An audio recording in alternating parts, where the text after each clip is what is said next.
औज़ुबिल्लाहिमिनश्शैतानिर्रजीम बिस्मिल्लाहिर्रहमानिर्रहीम। नाज़रीन, एक नई वीडियो के साथ हाज़िर खिदमत हूँ और उम्मीद करता हूँ आप मेरी इस वीडियो को भी उसी तरह पसंद करेंगे, सराहेंगे, शेयर करेंगे और कमेंट्स बॉक्स में जाके कमेंट्स करेंगे जिस तरह मेरी पिछली तमाम वीडियोज़ को पसंद किया गया और कमेंट्स बॉक्स में जाके कमेंट्स दिए। नए आने वालों के लिए खुशामदीद वेलकम। साथ रिक्वेस्ट है मेरे चैनल को सब्सक्राइब करें, बेल आइकन को टच करें और ऑल को दोबारा टच करें ताकि मेरी तमाम वीडियोस आप तक बआसानी पहुंच सके। और साथ एक दफ़ा फिर रिक्वेस्ट कि मेरे कमेंट्स बॉक्स में जाके मेरी इस वीडियो पे लाजमी कमेंट्स करें ताकि मुझे अपने आप को अपग्रेड करने का मौका मिले और मेरी दिलजोई भी हो। नाज़रीन, जैसा कि आपको पता है कि आजकल तमाम जर्नल पाकिस्तान के यानी पाकिस्तान बनने से बाद से लेकर अब तक उनका स्वाना हयात और जो जो उनकी कारकर्दगी, जो जो उनकी खामियां अच्छाइयाँ और उन पे मैं वीडियोस बना रहा हूँ। यानी मुल्की और बैन अवी किताबों की इक़्तिबासात से मुल्की और बैन अवी जरीदे अखबार उनके इक़्तिबासात से माहरीन की राय से, तजियाकारों की राय से, उनके अपने जो फ़ौजी अफसरान उनके ज़ाती डायरियों के हवाले और फिर सियासतदानों ने जो किताबें लिखी इनके मतलब उनके हवाले देते हुए मैं यह सारी बातें करता हूँ। मैं हमेशा कहता हूँ कि मैंने कभी भी फ़ौज को बुरा नहीं समझा क्योंकि फ़ौज हमारा एक सबसे इंतहाई अहम सतून है।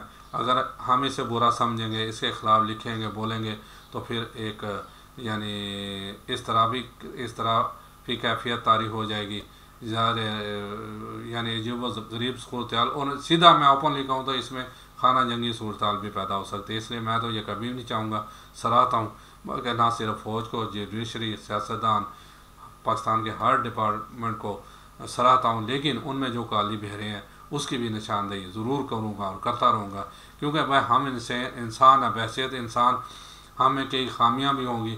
अगर हम उन खामियों का पॉइंट आउट करते हैं तो इसका मतलब ये नहीं है कि पूरे का पूरा इंसान जो है ना वो बुरा है। मैं मौलाना तारिक जमील का वो जो है ना एक बयान में उन्होंने जुमला कोट यहाँ ज़रूर कोट करूँगा जो उन्होंने कहा कि किसी इंसान को बुरा ना कहो, हाँ अगर उसमें कोई बुराई है उसकी निशानदेही ज़रूर करो और कोशिश करो उसमें से वो बुराई दूर हो जाए।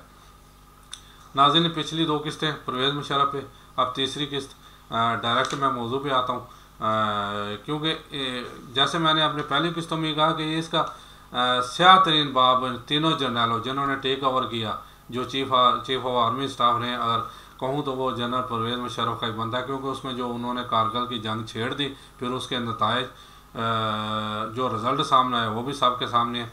और इस हवाले से जो है ना इसका तारीख तरीन बाब जो है ना वो सामने आता है।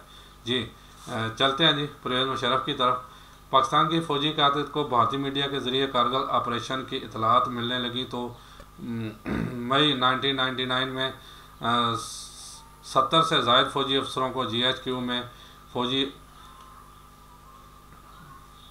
GHQ में ऑपरेशन को पैमा के मतलब ब्रीफिंग दी गई। इस ब्रीफिंग के दौरान एक फ़ौजी अफसर ने कारगिल ऑपरेशन को नाकस मनसूबाबंदी का शाकार करार देते हुए तमाम मुबालगे और मुखालते दूर कर दिए, मगर तब तक पानी सर से गुजर चुका था। ये फ़ौजी अफसर कौन है ये और इसके अलावा कारगिल की अनकही तफसीलात के साथ साथ हाज़िर हैं नई किस्त के साथ।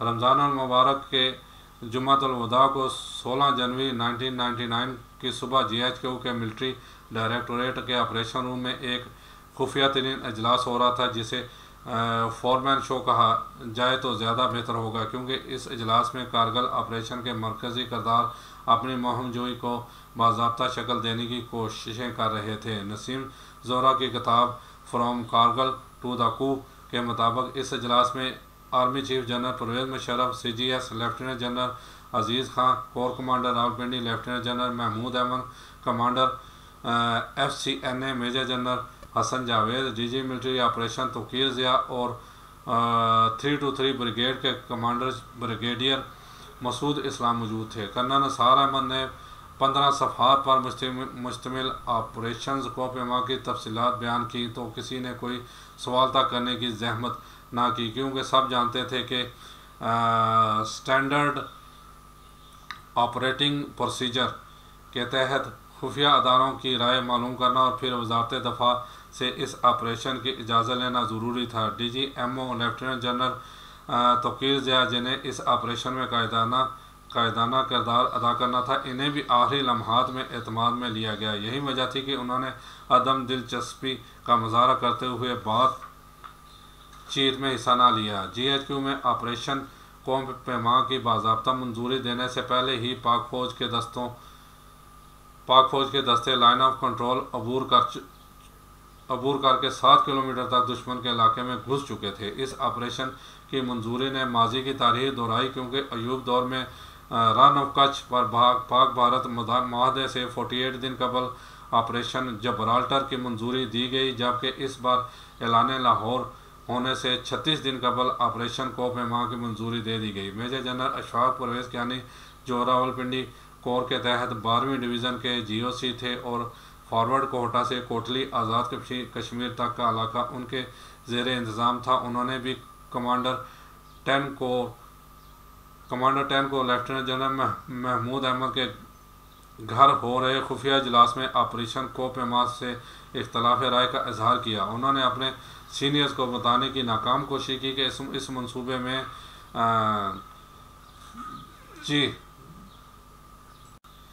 कंसेप्चुअल्स फ्लॉज हैं। भारत के इस इलाके में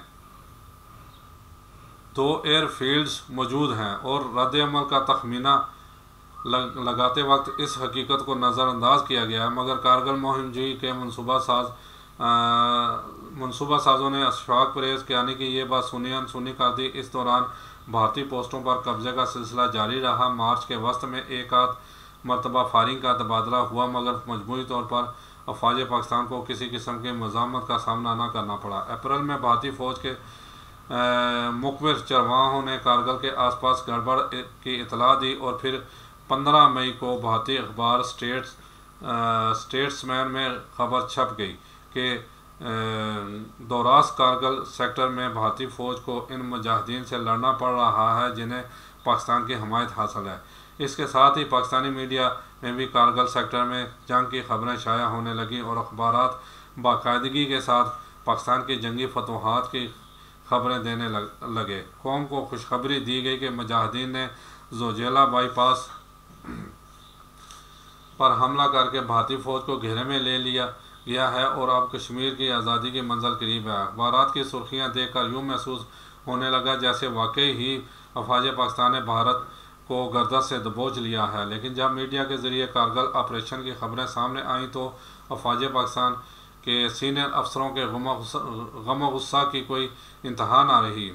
मई के आगाज़ में GHQ में आर्मी प्रमोशन बोर्ड और फॉर्मेशन कमांडर्स का इजलास था, जिसमें कई कोर कमांडर्स ने भी कारगिल ऑपरेशन से मुतल्लक अंधेरे में रखे जाने पर एहतजाज किया, तो चारों नाचार corps commander Rawalpindi lieutenant general Mahmood Ahmed और commander FCNA major general Javed Hasan को ऑपरेशन कोपमा पर ब्रीफिंग देना पड़ी। नसीम ज़ाहरा की किताब फ्रॉम कारगिल टू द कू में बयान की गई तफसील के मुताबिक फ़ौजी अफसरों की अक्सरियत ने यह मंजन ख़रीद लिया, मगर बाज़ अफसरों ने शदीद तहफ़्फ़ुज़ात का इज़हार किया। मेजर जनरल रफ़ीउल्लाह नियाज़ी ने ऑपरेशन कोपमा पर तनकीद की। 35 डिवीज़न के कमांडर मेजर जनरल अकरम ने भी सवालात उठाए, मगर एक फ़ौजी अफसर ने तो इस मनसूबे के मुतल्लिक़ सब मुगालते और मुबालगे उल्टा कर रख दिए। IGFC Balochistan lieutenant general Abdul Qadir Baloch ने बताया कि जब वो GOC 12 डिवीज़न थे तो कैरन सेक्टर में 8 मुकाम और कील को जोड़ने वाली सड़कों पर भारतीय फ़ौज की फायरिंग से ट्रैफिक शदीद मुतासर होती और माली और जानी नुकसान उठाना पड़ता।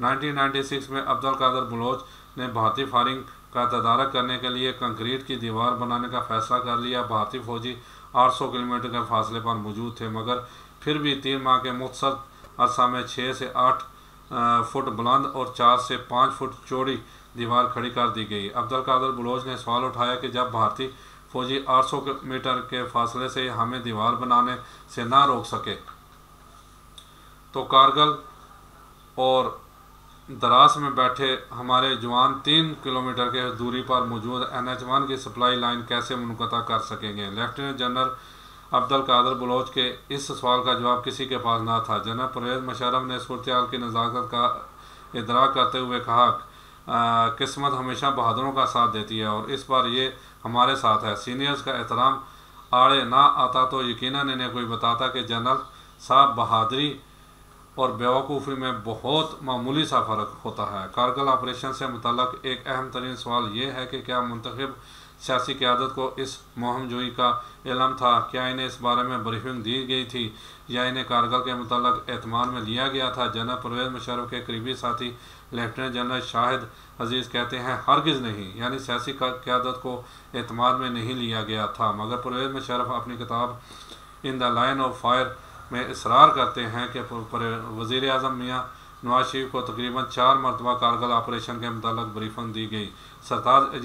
सरताज अजीज़ जो इस वक्त वज़ीर ख़ारजा थे, उन्होंने अपनी किताब बिटवीन ड्रीम्स एंड रियलिटीज़ में इस ब्रीफिंग का जिक्र किया है जो 17 मई को ओजरी कैंप में दी गई। इस ब्रीफिंग में सेक्रेटरी दिफा lieutenant general retired Iftikhar Ali Khan के अलावा वज़ीर ख़ारजा सरताज अजीज़, वज़ीर बराए अमूर Kashmir lieutenant general retired Abdul Majeed Malik और वज़ीर मजहबी अमूर राजा ज़फ़रुल हक मौजूद थे। इसके अलावा सेक्रेटरी ख़ारजा शमशाद अहमद ख़ान और वज़ीर आज़म के मामले ख़ुसूसी तारक फ़ातमी को भी इस ब्रीफिंग में शरीक किया गया। इस ब्रीफिंग के दौरान एक जालसाजी ये भी की गई कि वो नक्शे इस्तेमाल किए गए जिन पर लाइन ऑफ कंट्रोल की तकसीम वाज़ेह नहीं थी। इस बंदोबस्त का मकसद ब्रीफिंग के शुरका से यह हकीकत छुपाना था कि लाइन ऑफ कंट्रोल अबूर की जा चुकी है, मगर इस एहतमाम के बावजूद बहुत से शुरका को हालात की संगीनी का अदराक हो गया। ब्रीफिंग के दौरान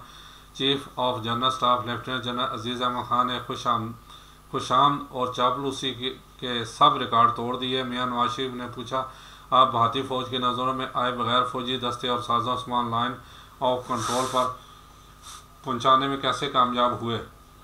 जनरल अजीज़ ने कहा, यह सब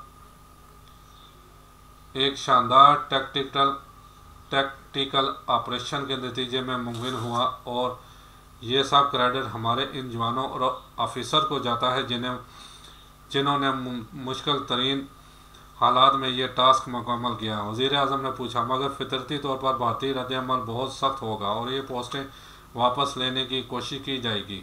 कैसी सूरत में हम ये कब्ज़ा बरकरार रख पाएंगे? जनरल अजीज़ ने कहा, बिल्कुल जनाब, हत्ता कि हमारे इन पोस्टों पर बैठे 8 से 10 जवानों को पूरी कंपनी भी नहीं हटा सकती। और फिर जनरल अजीज़ ने खुशामद की कमान से आखिरी तीर चलाते हुए कहा, पाकिस्तान कायद-ए-आज़म की काविशों के नतीजे में वजूद में आया, इन्हें हमेशा बानी पाकिस्तान के तौर पर याद रखा जाएगा। कायद-ए-आज़म के बाद अब अल्लाह ने आपको कश्मीर आज़ाद करवाने का मौका अता किया है। आप फातह कश्मीर के तौर पर याद किए जाएंगे। तारीख़ में आपका नाम सुनहरी हरूफ में लिखा जाएगा। मियाँ नवाज शरीफ ने खुशामदाना गुफ्तगू सुनने के बाद मुतासर होकर कहा, जनरल साहब, तो फिर कब श्रीनगर पर सब्ज़ हलाली परचम लहरा रहे हैं? ब्रीफिंग के दौरान 3 शुराका को असल कहानी समझ आ गई। इनमें से एक तो सेक्रेटरी दिफा lieutenant general retired Iftikhar Ali Khan थे, जो नक्शों को देखकर समझ गए कि ये मुहिम जोई पाकिस्तान को मुकम्मल जंग की तरफ धकेल देगी, मगर वह मसलहतन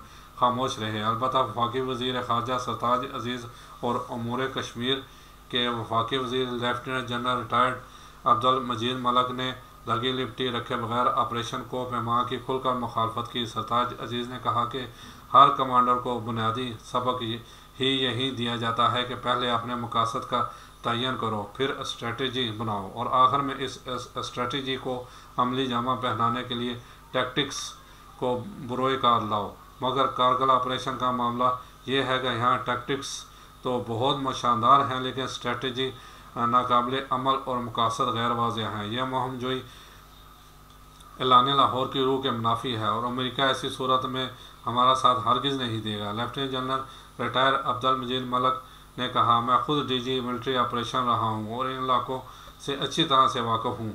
नामुसाइद हालात और ख़तरनाक मौसम में हमारे फ़ौजियों को साजो सामान कैसे पहुँचेगा, ये वाज़ेह नहीं। भारतीय रद्द-ए-अमल का दुरुस्त तखमीना नहीं लगाया गया। भारत हर कीमत पर इन पोस्टों को वापस लेने की कोशिश करेगा। जब भारत आर्टिलरी और फ़ज़ाइया को मैदान में ले आएगा तो हम अपने फ़ौजियों की मदद नहीं कर पाएंगे, क्योंकि हमारा मौक़िफ़ तो ये होगा कि वहाँ मुजाहिदीन लड़ रहे हैं।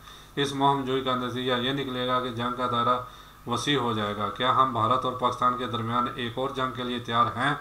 Commander 10 corps lieutenant general Mahmood Ahmed ने जनरल रिटायर अब्दुल मजीद मलिक की दूरअंदेशी पर मबनी बातों को महज ये कहकर मुस्तरद कर दिया कि अब हालात बदल चुके हैं। जनरल परवेज़ मुशर्रफ ने इस मौका पर अपनी टीम को सहारा देते हुए कहा कि वो मिलिट्री कैरियर के अब तक के तजर्बे और दानाई की बुनियाद पर कारगिल ऑपरेशन की कामयाबी की ज़मानत देते हैं और यकीन दिलाते हैं कि इस मुहिम में नाकामी या पसपाई का कोई इम्कान नहीं। ब्रीफिंग के अख्ताम पर chief of general staff lieutenant general Aziz Ahmed Khan ने ऑपरेशन कोपमा की कामयाबी के लिए दुआ करवाई और यूँ ये नशिस्त बर्खास्त हो गई। इस ब्रीफिंग में शरीक एक शख्स बहुत मुस्तरब था और उसकी फ़िक्रमंदी बिल्कुल जायज़ थी, क्योंकि उसे वज़ीर आज़म और फ़ौजी क़यादत के दरमियान पुल का किरदार अदा करना था और उसे ये हकीकत मालूम थी कि पुल के नीचे से बहुत सा पानी बह चुका है।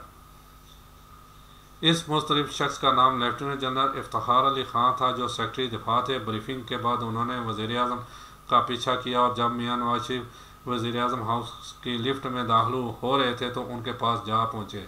लेफ्टिनेंट जनरल रिटायर्ड इफ्तिखार ने पूछा, सर क्या फ़ौजी क़यादत ने लाइन ऑफ कंट्रोल पार करने के लिए आपसे इजाज़त ली? वज़ीर आज़म ने जवाब देने के बजाय उल्टा सवाल कर दिया है। बहुत ही मासूमाना सवाल, जैसे वैसे मियाँ साहब चेहरे से भी बहुत मासूम लगते हैं। मासूमाना सवाल, देखें आगे से वो क्या कह रहे हैं। क्या वाकई फ़ौज लाइन ऑफ कंट्रोल अबूर कर चुकी है?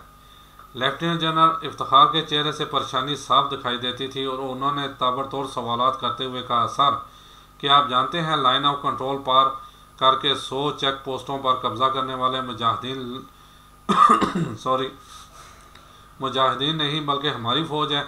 इफ्तिखार अली ख़ान ने एक बार झंझोड़ते हुए कहा, मियाँ साहब क्या आपको मालूम है कि लाइन ऑफ कंट्रोल पार करने का नतीजा भारत से जंग की सूरत में भी निकल सकता है। अगली सुबह army chief general Parvez Musharraf को वज़ीर आज़म हाउस तलब कर लिया गया और वज़ीर आज़म मियाँ नवाज शरीफ ने सेक्रेटरी दिफा की मौजूदगी में पूछा कि आप लाइन ऑफ कंट्रोल पार कर चुके हैं? जनरल परवेज़ मुशर्रफ ने कहा, जी सर, हम लाइन ऑफ कंट्रोल पार कर चुके हैं। वज़ीर आज़म मियाँ नवाज शरीफ ने पूछा, किसकी इजाज़त से? Army chief general Parvez Musharraf ने कहा, सर मैंने अपनी जिम्मेदारी पर लाइन ऑफ कंट्रोल अबूर की है। अगर आप कहते हैं तो मैं फ़ौज वापस बुलाने का हुक्म दे देता हूँ। वज़ीर आज़म मियाँ नवाज शरीफ जान गए कि army chief general Parvez Musharraf ने उनके साथ हाथ कर दिया है और उन्हें अंधेरे में रखा गया है। अगर आप वो फ़ौज वापस बुलाने का हुक्म देते हैं तो उन्हें मुल्क का गद्दार और वाजबाई का यार कहा जाएगा। ये सोच कर मियाँ नवाज शरीफ ने कहा, फ़ौज भी हुकूमत का हिस्सा है, हम फ़ौज का साथ देंगे। लेकिन परवेज़ मुशर्रफ उससे पहले भी कई मौक़ा पर मियाँ नवाज शरीफ को कारगिल ऑपरेशन पर ब्रीफिंग देने का दावा करते हैं। जनरल परवेज़ मुशर्रफ अपनी किताब in the line of fire में लिखते हैं कि 29 जनवरी को स्कर्दू, 5 फरवरी को कील सेक्टर और 12 फरवरी मार्च को इस्लामाबाद में ISI के हेडक्वार्टर में वज़ीर आज़म को ऑपरेशन कोपमा के मतलब होने वाली पेशरफ्त से आगाह कर दिया गया था, लेकिन हक़ाइक़ परवेज़ मुशर्रफ के इन दावों की तस्दीक नहीं करते। सरताज अजीज़ जो वफाकी वज़ीर ख़ारजा के तौर पर 12 और 13 मार्च को ISI के ज़ेर इंतज़ाम होने वाली ब्रीफिंग में मौजूद थे, उन्होंने अपनी किताब बिटवीन ड्रीम्स एंड रियलिटीज़ में लिखा है, इस ब्रीफिंग में मुजाहिदीन की कश्मीर में कार्रवाइयों का जिक्र किया गया, लेकिन कारगिल ऑपरेशन से मुतल्लिक़ कोई बात ना हुई। जनरल परवेज़ मुशर्रफ ने कहा कि कश्मीरी मुजाहिदीन को स्टिंगर मिसाइल दिए जाएँ। सरताज अजीज़ और lieutenant general retire Abdul Majeed Malik ने इस तजवीज़ की शदीद मुखालफत की। लेफ्टिनेंट जनरल जमशेद गुलजार कैनी, जो कोर कमांडर रावलपिंडी रहे और तब ISI में तैनात थे, यह ब्रीफिंग उन्होंने दी और वो डॉक्टर शाहिद मसूद के प्रोग्राम में बरमला एतराफ़ करते हैं कि कारगिल एक नाकाम ऑपरेशन था। आप ये प्रोग्राम देख कर ही अंदाज़ा लगा लेंगे कि कारगिल ऑपरेशन में पाकिस्तानी फ़ौज को किस कदर नाकामी का सामना करना पड़ा। इस तरह 29 जनवरी को स्कर्दू में मियाँ नवाज शरीफ को जो ब्रीफिंग दी गई, इसमें बताया गया कि लाइन ऑफ कंट्रोल पर मुतहरक होने की ज़रूरत है ताकि मसला कश्मीर को ज़िंदा रखा जा सके। 5 फरवरी को आर्मी चीफ की दावत पर वज़ीर आज़म मियाँ नवाज शरीफ कील सेक्टर पर एक सड़क का इफ्तिताह करने गए तो एक बार फिर कश्मीरी मुजाहिदीन की सरगर्मियों पर अमूमी ब्रीफिंग दी गई, जिसमें ऑपरेशन कोपमा का कोई जिक्र खैर न था। कारगिल ऑपरेशन के दौरान हो रहे इजलास में जनरल परवेज़ मुशर्रफ ने पाक फ़ज़ाइया के सरबराह को डरपोक आदमी क्यों करार दिया, ये मालूम हो सकेगा अगली किस्त में। उस वक्त तक के लिए इजाज़त दीजिए। अल्लाह ताला आप लोगों का और मेरा हामी नासिर हो, और अल्लाह ताला हमारे पाकिस्तान को ता क़यामत कायम दायम रखे। अस्सलाम वालेकुम व रहमतुल्लाहि व बरकातुहू।